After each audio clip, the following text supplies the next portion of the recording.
রাতে একটার সময় ওরা যখন গভীর ঘুমে অচেতন ছিল, তখন সে তাদেরকে গলা কেটে একটার পর একটা গলা কেটে হত্যা করে।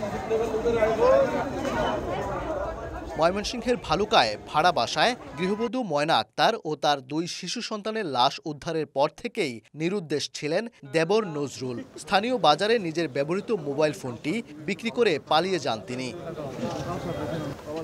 চাঞ্চল্যকর নৃশংস এই হত্যাকাণ্ডের পর থেকে অভিযুক্ত নজরুলকে হন্যে হয়ে খুঁজতে থাকে আইনশৃঙ্খলা বাহিনী।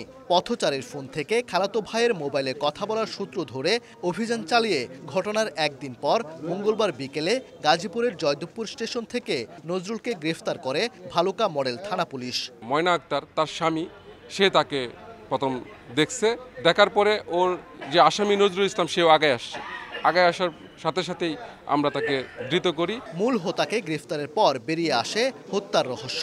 বুধবার জেলা পুলিশ সুপারের কার্যালয়ের সম্মেলন কক্ষে সংবাদ সম্মেলন করে পুলিশ জানায়, চাহিদামতো খাবার না দেয়া, অবহেলা ও মারধর করার আক্রোশ থেকে ভাবি ও ভাতিজা ভাতিজির প্রাণ নেন নজরুল। রাতে একটার সময় ওরা যখন গভীর ঘুমে অচেতন ছিল, তখন সে তাদেরকে গলা কেটে একটার পর একটা গলা কেটে হত্যা করে। যখন তাকে জিজ্ঞাসাবাদ করা হয় আপনি এটা কেন করেছেন, সে বলছে রাগের কারণে করেছে, এছাড়া অন্য কোনো উদ্দেশ্য ছিল না। 2023 সালে জয়দেবপুর থানায় একটি হত্যা মামলার আসামি হয়ে জেলে যান নজরুল। 2 বছর কারাভোগের পর জামিনে বের হয়ে 1.5 মাস আগে ভাইয়ের বাসায় ওঠেন তিনি। ওবায়দুল হক, সময় সংবাদ, ময়মনসিংহ।